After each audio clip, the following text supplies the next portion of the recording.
21세기 경제 현실 가운데 가장 큰 사건이었던 2008년의 금융위기, 미국의 리먼 브라더스, 미국의 5대 투자은행 중에 하나였죠.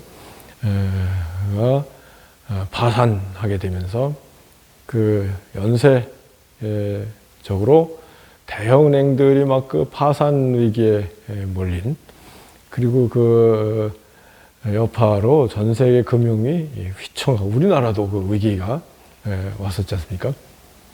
그 2008년 그 리먼 브라더스 파산으로 시작된 그 금융위기의 문제의 원인은 뭐고, 그것이 어떻게 해결되었고, 앞으로는 그 영향이 어떻게 될 것인가, 한번 생각해 보자 합니다. 우선 미국에서 이제 일어난 일 아닙니까? 미국에서 그 레이건 대통령이 1980년부터 88년까지 그 대통령을 하면서 신자유주의 정책을 펼쳤죠. 그리고 아버지 부시가 이제 대통령이 되어서 레이건 대통령이 퇴임할 때 그 지지율이 64%, 조금 후에 얘기할 빌 클린턴이 66%, 그러니까 빌 클린턴이 퇴임 당시 지지율이 미국 대통령이 역대 대통령인데 1등이었고 레이건 대통령이 2등이 납니다. 그 정도로 인기가 높은 사람인데, 아주 정말로 레이건 대통령도 아나운서 배우 이런 거 하다가 주지사가 되고 대통령이 아메리칸 드림을 이룬 대표적인 사람이죠. 빌 클린턴도 청소년기가 가난하게 짝이었고 그 알코올 중독자 그 계부 밑에서 비참하게 살다가 그 대통령이 된 그런 아메리칸 드림을 이룬 사람들인데, 근데 여튼 그 레이건 대통령의 경우는 아주 그야말로 달변이면서 낙천주의, 옵티미스트가 돼가지고 그 베트남 전쟁 패전 후에 그 위축되어 있는 미국 사람들에게 하면 된다, 할 수 있다, 이런 낙천주의적인 그런 희망을 불어넣는 그런 역할을 했다는 거죠. 근데 경제적으로는 이제 신자유주의를 펼치게 되는데, 베트남 전쟁 전비가 어마어마하게 들어가지 않겠습니까? 거기다가 이제 그 오일 쇼크, 1980년대에 그 오펙 산유국에서 유가를 올리면서 이 스태그플레이션, 물가는 1년에 15, 16%씩 뛰는데 경제는 나아지지 않는, 경제 호황이 안 되는 그런 현상이 왔죠. 그랬을 때 이제 이거는 케인지안 정책의 한계다, 그래가지고 이제 신자유주의 정책을 펼쳐야 된다, 그래가지고 이제 레이건이 이렇게 하기 시작했죠.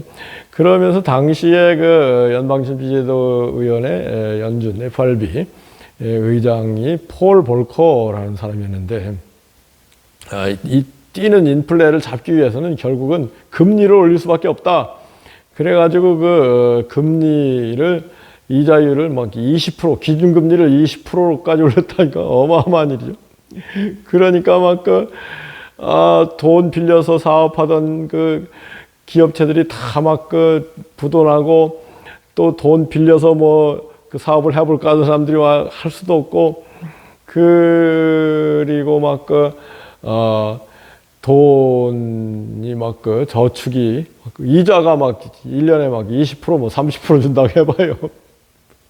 돈이 다시 회수가 되고, 그러면서 돈을 안 쓰게 되고, 그러면서 인플레가 잡혔다는 거죠. 돈 가치가 어마어마하게 올라가니까 인플레가 잡히는 거예요. 이자율이 높아진다는 건 돈의 가치가 그만큼 있다는 거고, 그렇게 되면은 결국은 물건 값이 막 올라가다가 돈 값이 더 올라가니까 인플레가 잡히는 거죠. 그래서 이 폴 볼커가 별명이 인플레이션 파이터라고 아주 뭐 정말 그 의지의 사나이인데 그것을 또 레이건 대통령이 믿어주고 따라준 그 결과 미국의 인플레가 잡히고 경제가 안정되면서 그것을 바탕으로 해서 후임 연준 의장이 유명한 앨런 그린스펀이죠. 앨런 그린스펀이 빌 클린턴 대통령과 이렇게 막 짝짝꿍 해가지고 경제를 활성화시키고 막 이자율을 막 낮춰주고 그러면서 어마어마한 투자가 이루어지고 미국이 그야말로 슈퍼 파워 경제가 골든 이코노미라고 해가지고 골디락스라고 해가지고 최고의 그런 경제 호황기를 맞았습니다. 그런데 오늘은 빌 클린턴부터 한번 얘기를 해볼까 하는데 빌 클린턴은 아칸소주의 천재인데 조금 전에 얘기했듯이 비참하게 청소년기를 지냈지만은 열심히 공부해가지고 예일 로스쿨을 졸업한 뒤에 아칸소에 돌아가서 30세에 아칸소 스테이트 제너럴 어토니 법무장관 선거에 당선되고 32세에 주지사 거버너가 되는데 너무 젊어가지고 별명이 보이 거버너 소년 주지사였답니다. 그런데 조금 뭔가를 안 맞아가지고 주지사에 다음 주 낙선했다가 한번 다시 또 주지사에 당선되고 그런 사람인데 빌 클린턴이 그랬다는 거죠. 민주당 쪽에서 우리 차기 민주당 대통령감은 빌 클린턴이다.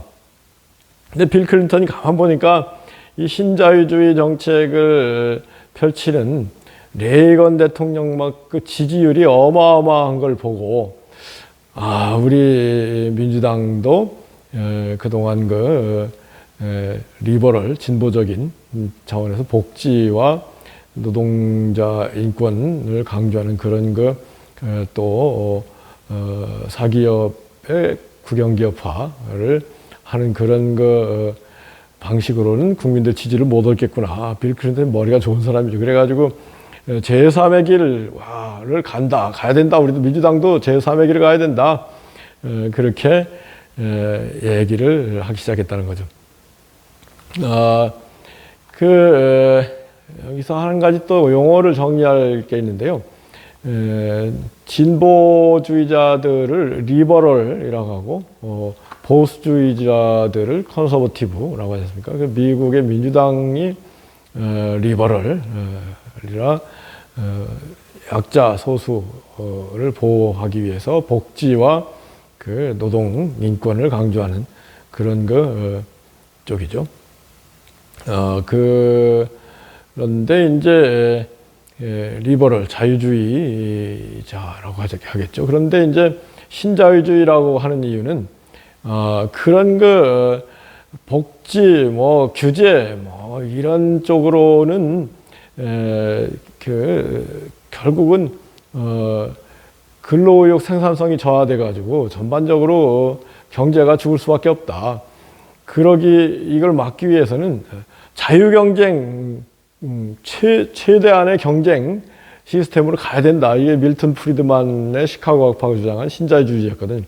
그래서 이 자유지상주의자들, 신자유주의라고 이름 붙인 거는 리버럴하고 다르기 때문에 신자유주의자인데 핵심은 자유지상주의자, 리버테리언이라고 합니다. 리버테리언이즘.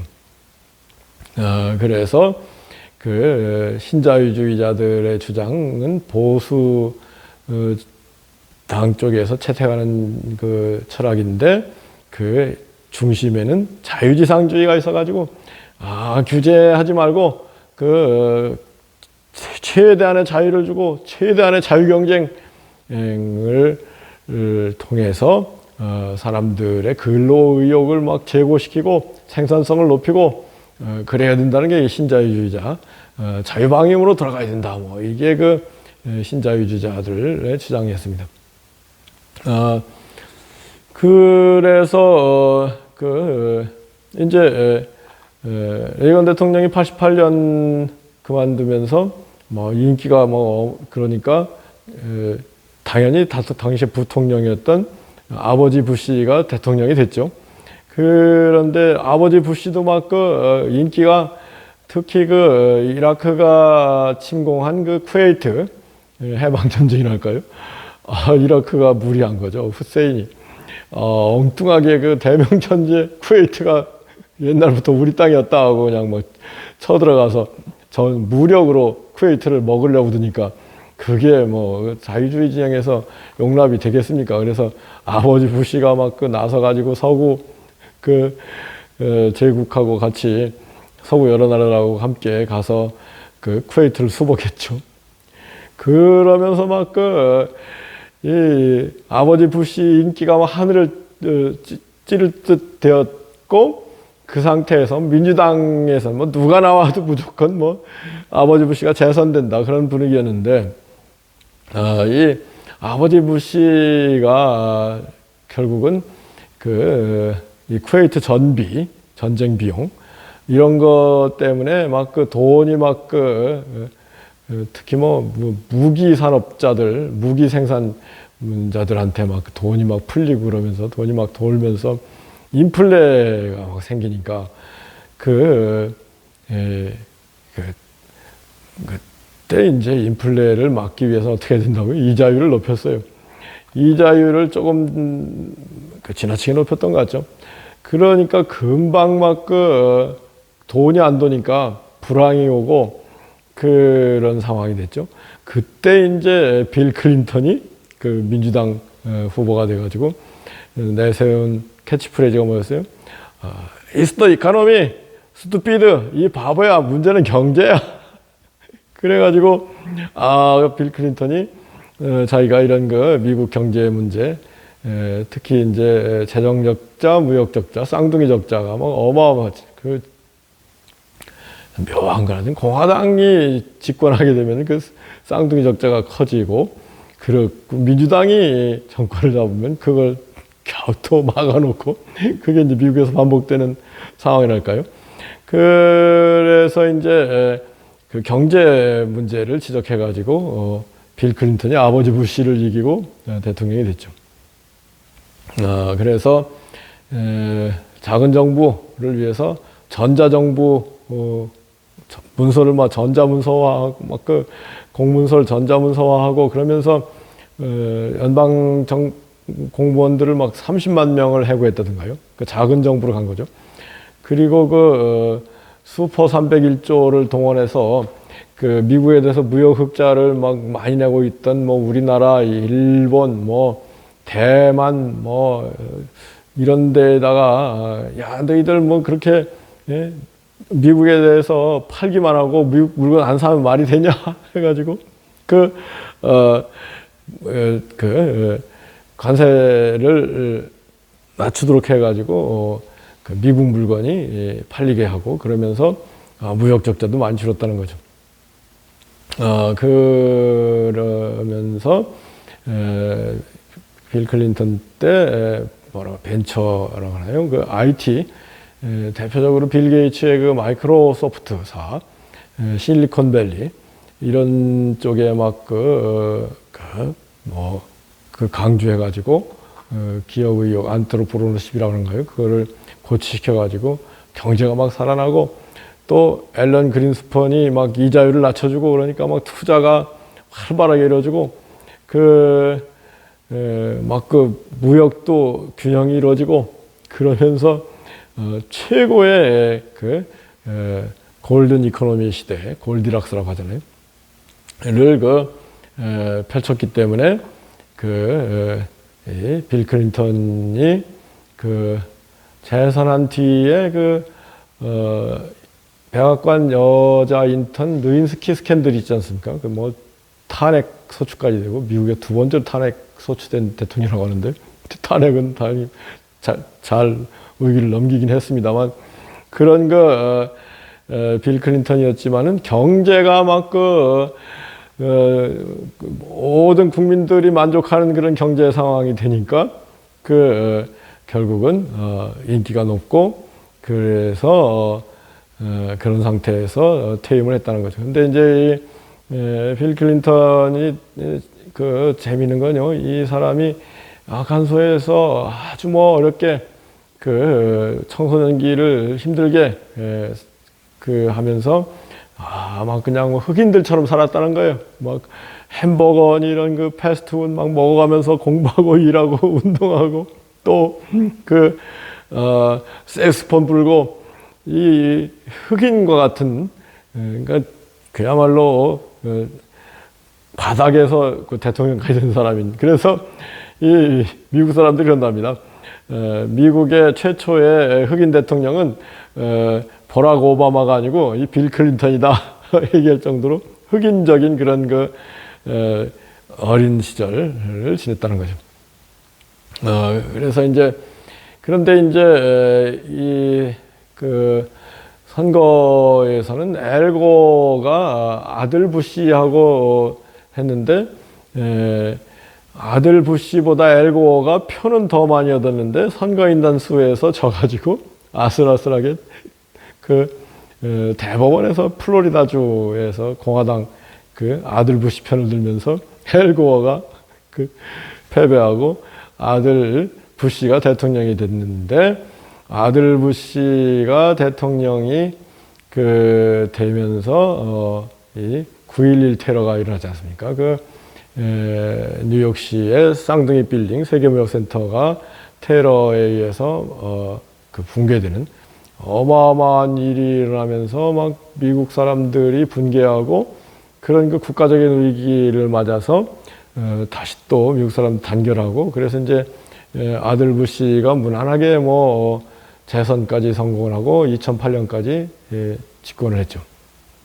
그런데 이 아들 부시 대통령이 또 무리를 한 게 뭐냐면은 이라크 후세인이 테러의 배후에 있고 이라크 후세인이 또 화학 무기 이런 대량 살상 무기를 준비하고 있다. 그러니 이라크 후세인을 잡아야 된다 해가지고 공화당의 배후에는 무기 제조업자들이 있거든요. 하여튼 거기에 준동돼 가지고 이라크를 침공을 하는데 거기에 또 토니 블레어가 막 가담하고 그래가지고 결국 후세인을 잡고 후세인을 사형까지 시켰습니다만 나중에 보니까 아들 부시가 얘기한 그런 대량 살상 무기는 없었다.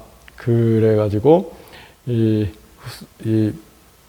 아들 부시 대통령이 이라크에 가서 후세인을 잡은 뒤에 기자회견을 하는 장소에서 기자 같은 사람이 신발을 벗어서 집어던지면 야, 이 거짓말쟁이야. 전쟁 때문에 결국은 이라크가 후세인의 독재 치하에서 벗어났습니다만 전쟁의 참화라는 말도 할 수 없는 거 아니겠습니까? 그래가지고 아들 부시가 8년을 했는데 이제 빌 클린턴하고 아들 부시 16년이죠.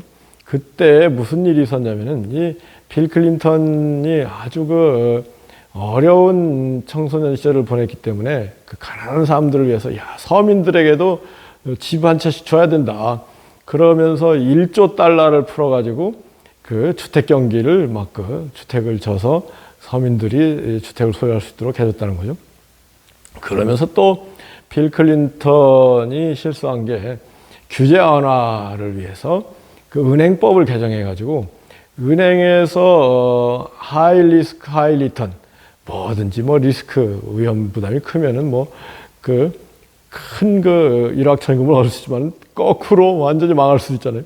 그런 상품을 은행법에서 은행에서 취급하지 못하도록 돼 있었는데 그거를 개정해가지고 은행이 자율적으로 하라 뭐 이렇게 됐다는 거죠. 그게 이제 리만 브라더스의 큰 원인이 된 걸 좀 이따 얘기하겠습니다만, 그 다음에 이제 아들 부시도 다른 걸 몰라도 빌 클린턴의 얘기는 그 1가구 1주택 소유 제도는 그 해야 된다 가지고 이 아들 부시 대통령도 1조 달러를 풀었습니다. 그러면서 막 미국이 그 2000년대 들어서 막 주택 경기가 막 그 화랑이 돼가지고 주택값이 막 계속 막 막 치솟는 거예요. 그런 상황에서 막 돈을 빌려주게 은행에서 이제 원칙은 은행에서 이제 프라임 모기지라고 해가지고 프라임 우선권이 있는 신용이 든든한 그런 사람들에게 상환 능력 있는 사람들에게 모기지 담보를 잡고 돈을 빌려주는 게 원칙인데, 은행에서 가만 보니까 막 집값이 계속 올라가니까 조금 상환 능력이 없는 사람들한테 대출을 해서 그 사람들이 집을 사더라도 결국은 집값이 올라가니까 그 사람들이 집값을 원리금 못 갚아도 결국은 집값을 팔면은 원리금을 상환받을 수 있는 거 아니냐. 그래가지고 이순위 신용자들이죠. 이게 서브프라임이라고 합니다. 서브프라임 모기지로 막 대출을 하면서 막 계속 집값이 올라가는 상황이고, 그러면서 뭐 지나치게 막 대출이 나가서 심지어는 뭐 고양이 이름으로 된 대출도 나가고 뭐 죽은 사람들 이름으로도 막 대출이 나가고 좀 제대로 안 된 거죠. 그러면서 또 하나 문제가 뭐냐면 이 은행들이 가만히 보니까 이 서브프라임 모기지를 해서 대출하고 채권을 가지고 있는데, 은행들은 자금을 막 빨리빨리 돌릴수록 이윤이 생기는 거니까 이 서브프라임 모기지 대출 채권을 묶어가지고 파생 상품이라는 걸 만들어서 팔자. 그래가지고 이 서브프라임 모기지 대출 채권을 다시 막 이렇게 여기저기 묶어가지고 그걸 미국뿐만 아니라 전 세계 금융기관에 그걸 팔았습니다. 이게 파생 상품인데, 그거를 이렇게 막 하는 상황인데, 아들 부시가 이라크 전쟁에 어마어마한 전쟁 비용을 쏟아부으면서 아들 부시 임기 말에 또 이자율을 올려서 인플레를 잡지 않을 수 없는 상황이 됐다고 그래요. 그래가지고 이자율을 높이니까 이자율이 2%에서 5%로 올라갔다든가요. 그러니까 이 서브프라임 모기지로 집을 샀던 사람들, 능력이 없는 사람들이 나자빠진 거예요. 그러면서 막 이 파생 상품이 막 부도가 나고, 그러면서 결국은 리만 브러더스 미국의 5대 투자은행 IB 인베스트먼트 뱅크가 파산하고 그런 막 위기가 온 거예요. 전 세계 금융위기가 온 거죠. 그러니까 결국은 이런 금융위기 상태가 되면 정권이 바뀔 수밖에 없죠. 우리나라도 1997년 IMF 뒤에 YS 정권이 DJ 정권으로 넘어가지 않았습니까? 경제가 상당히 정치 정권 변동의 큰 원인이 되는 건 사실입니다.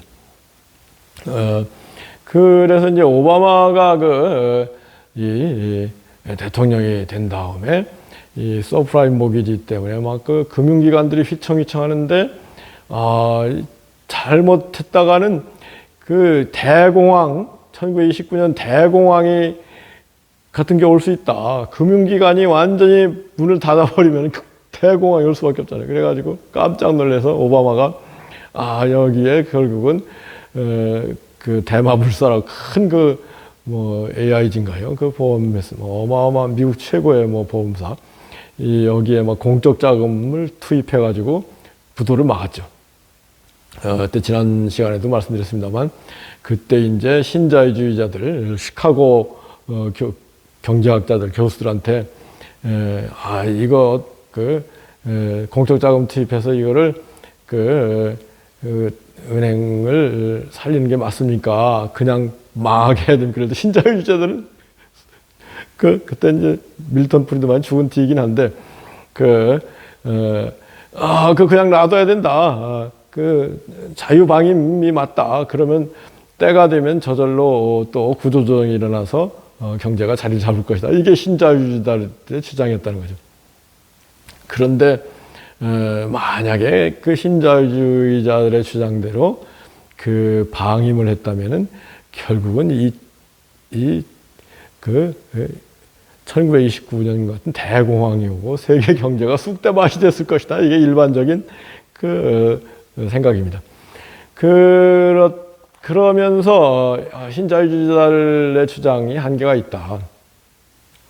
그거를 이제 드러나고 기업의 자유 경쟁과 함께 기업의 사회적 책임도 강조해야 된다. 이런 분위기죠. 아이러니한 거는 이 기업하는 사람들이 평소에는 자유 경쟁, 규제 완화, 자유를 부르짖다가 그래서 어마어마한 이득은 다 챙기고 그러다가 자기들이 망하게 됐으면은 정부에 손을 내밀고 살려달라, 공적 자금 달라 그래가지고 또 공적 자금으로 자기들 보너스 잔치하고 그랬다는 거 아니에요. 그래가지고 월가에서 데모가 일어나고 그런 모럴 해저드 문제가 있었죠. 그래서 이제 다시 오바마가 겨우 또 수습을 해가지고 경제가 어느 정도 안정이 되고 그런 다음에 이제 도널드 트럼프가 대통령이 돼가지고 그럼에도 불구하고 이제 미국이 쌍둥이 적자, 재정 적자 문제, 무역 적자가 문제가 되니까 트럼프가 아메리카 퍼스트를 내세워가지고 경제 우선 정책을 펼쳐가지고 이자율을 낮추고 특히 하여튼 코로나 바이러스 때문에 경제가 위축되려고 하니까 이자율을 최대한 낮추고 그래서 지금 경제가 돌아가고 있는 상황이잖아요. 트럼프 대통령이 재선하고 싶어가지고 연준 의장 제롬 파월한테 압력을 가해가지고 이자율 낮춰서 주가를 끌어올리고 경제가 돌아가게 하시오 이런 거 아닙니까? 그러니까 경제가 휘청휘청 되면은 재선이 어렵게 되는 건 사실이잖아요. 그런데 트럼프가 워낙 저질 정책을 많이 피우고 세계 지도자들한테 신망을 잃고 그럼 미국 사람들한테 신망을 잃고 그래가지고 이제 조 바이든이 대통령이 됐습니다만 지금 조 바이든도 여전히 트럼프의 경제 정책은 그대로 넘겨받아가지고 지금 1조 달러, 2조 달러 거의 3조 달러로 경기 부양 예산을 확보하려고 하기 위해서 지금 이렇게 분주하게 움직이더라고요. 여하튼 이러한 상황입니다. 그런데 이제 요즘 최근에 이제 인플레이션 염려 때문에 테이퍼링이라고 해가지고 양적 완화, 달러를 푼 걸 다시 줄이려고 하는 그런 분위기죠. 그런데 과연 어디까지 양적 완화가 이루어지고 할 것이냐 이거가 이제 궁금하잖아요. 그거는 다음 시간에 한번 또 생각을 해보겠습니다.